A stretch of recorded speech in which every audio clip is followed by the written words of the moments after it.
The developments concerning one Jennings Orlando Odhiambo, according to me, are alarming. And what I'm about to tell you in this very sensitive, exclusively Club 1999 recording, may point to the fact that actually Joey Rungu may be innocent. But let us start this story at the beginning. Those of you who have been on the Open Channel will have noticed that there's still a lot of confusion amongst Kenyans as to what a Reke officer is. Most believe he's a mere policeman. A policeman is 6 months training at Kiganjo, pap, you're on the job.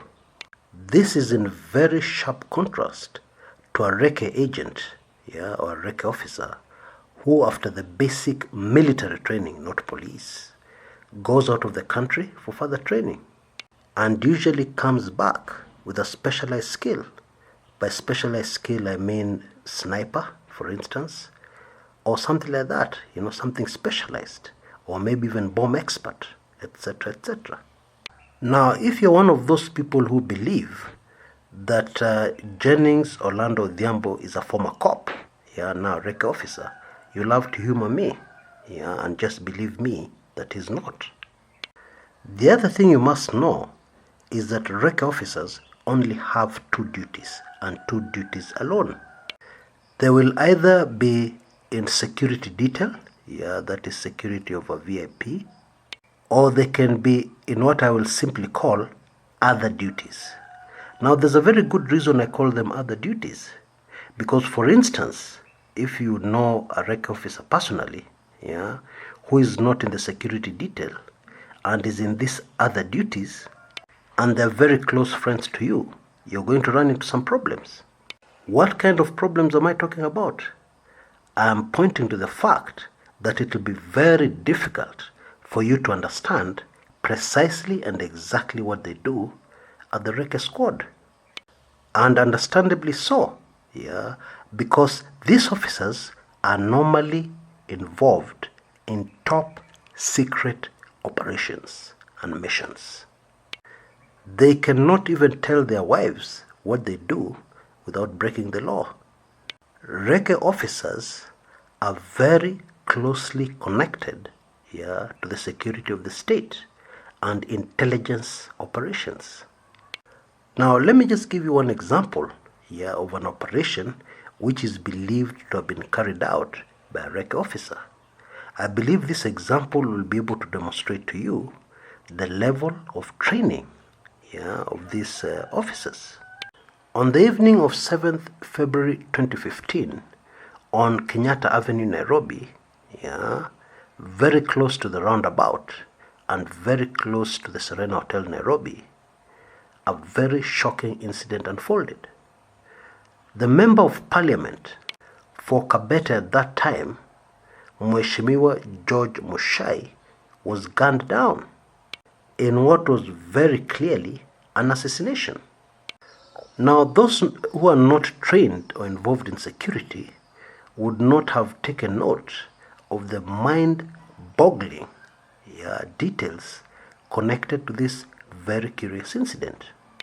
The late Muchai was in a vehicle, an SUV vehicle, and he had 3 bodyguards. All 3 bodyguards were armed. Now, if you examine the vehicle carefully, after the accident, I believe you can see it on your screens right now, it was not bullet-ridden.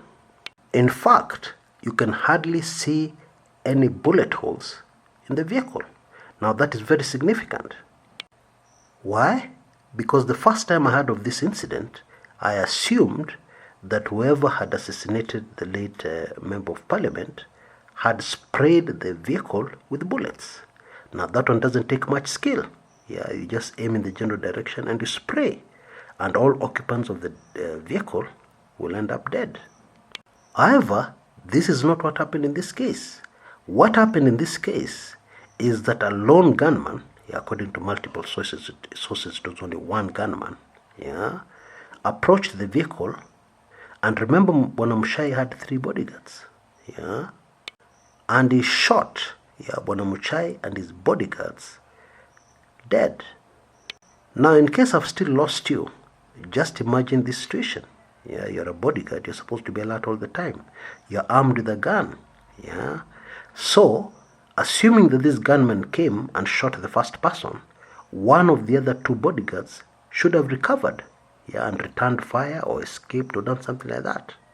But what happened in this case, amazingly, is that all occupants of the vehicle, yeah, were taken care of without anybody firing a single shot back.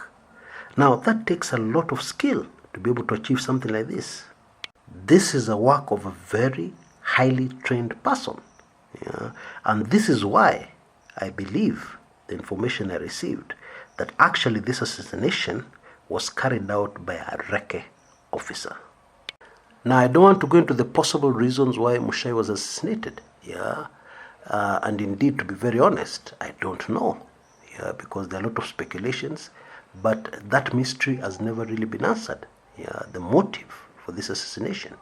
However, what we're talking about here, or what I was trying to demonstrate, is a high level of training and competence of Reke officers. Now, we know for a fact that Jennings Orlando Odhiambo is not linked to any security detail. So that tells us very clearly that he's in other duties, as you've put it earlier. Stuff that would include what happened on Kenyatta Avenue on 7th February 2015. We also know that Jennings was with Joe Irungu on the night that Monica Kimani died. Multiple eyewitnesses say that Jowies and Jennings were seen at a popular drinking spot in the Kilimani area.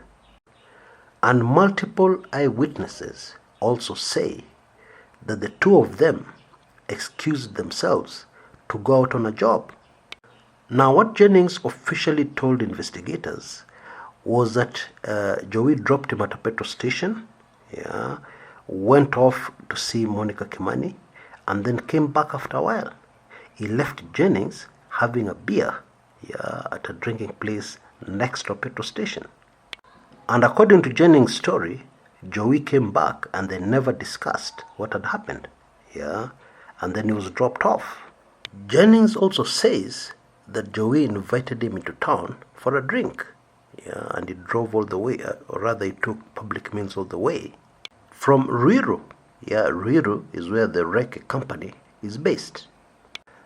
Now, it does not make sense to invite somebody all the way to Kilimani for a drink, yeah, and then in the middle of your drink, go drop him off at some petrol station, go away for some period of time, and then come back and pick him. It is possible, but it doesn't make sense. And then, of course, the most damning clue is the way Monica Kimani was killed.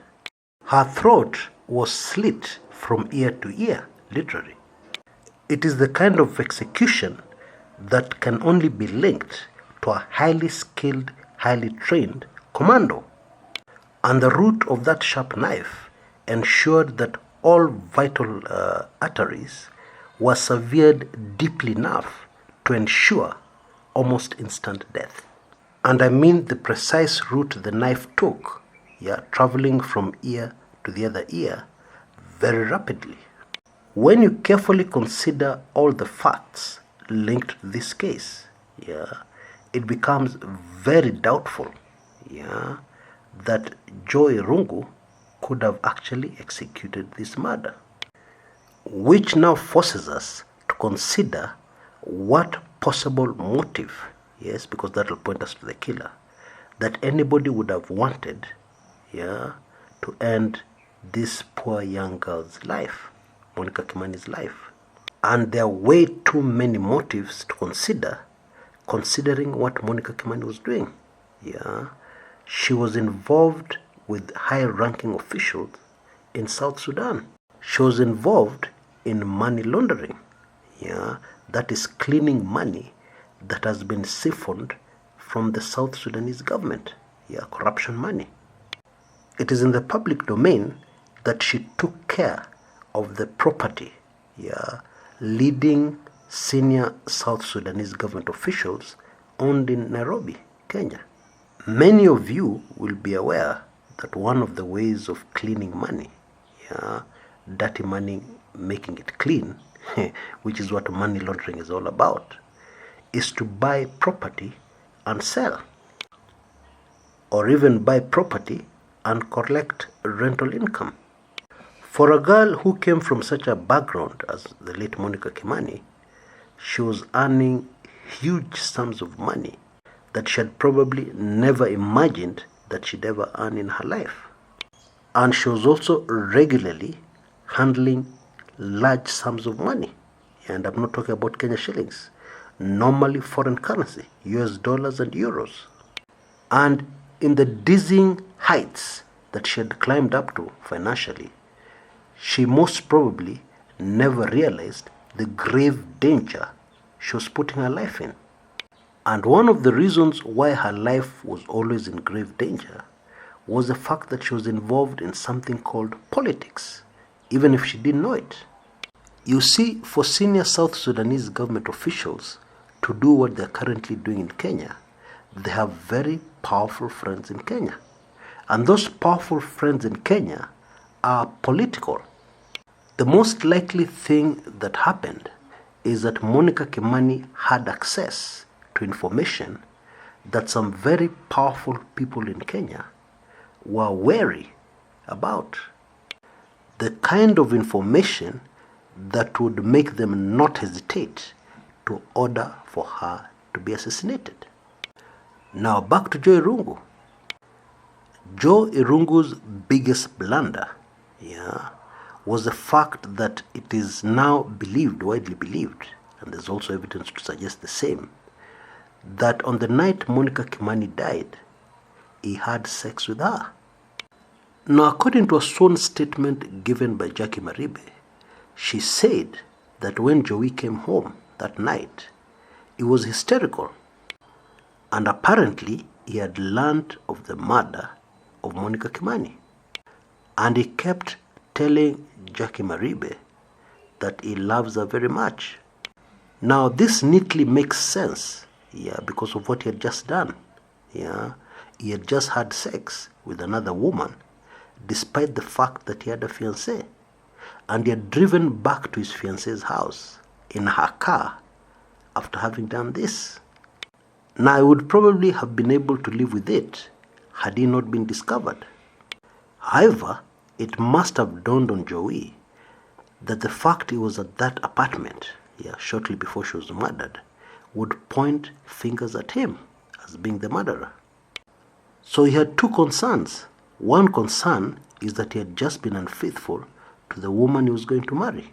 But by far the biggest concern he had was that he would be linked to the murder of that woman. And by being linked to the murder of Monica Kimani, Jackie would obviously get to hear of the fact that he had sex with her. This behavior of Joey on the night that Monica Kimani died does not suggest the behavior of an assassin who had just killed somebody.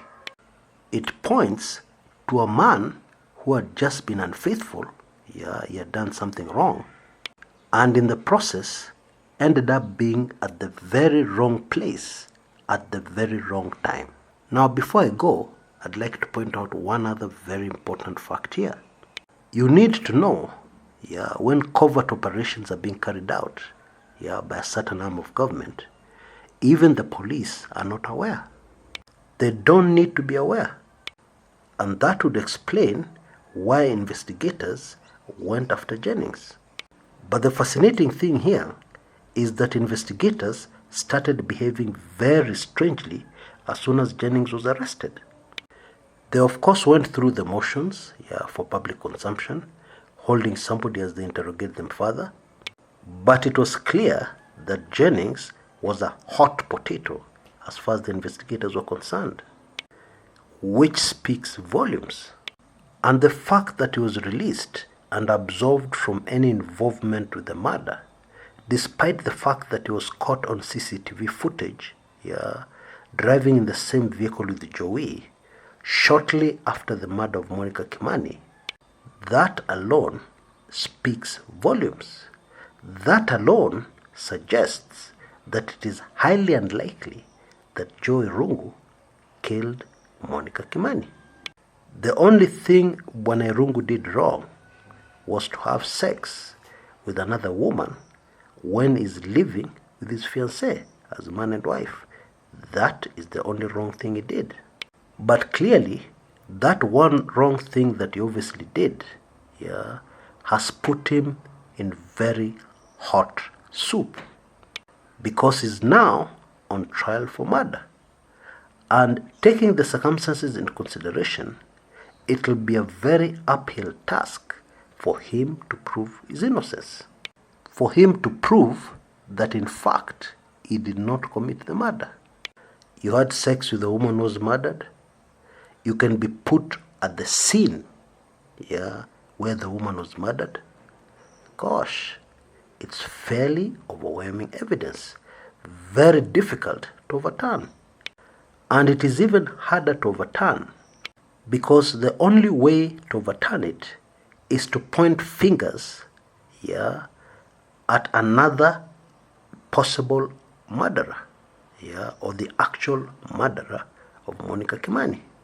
And at the moment, that one possible murderer of Monica Kimani is fully protected by the state for reasons which should be very clear to you based on what I've just told you.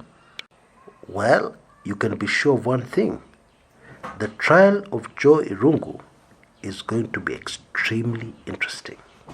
More so because his co-accused, his former fiancée Jackie Maribe, also has some very powerful connections. You know the African saying, that when two elephants fight, it's the grass that gets hurt. Let's just hope and pray that as the two elephants fight, Joey Rungu will not end up being hurt. And the two elephants, of course, are Jackie Maribe and her powerful connections and friends, and of course Jennings Orlando and his very, very powerful bosses. Now, once again, I emphasize, do not share this video. It is highly sensitive, as most of you must have realized.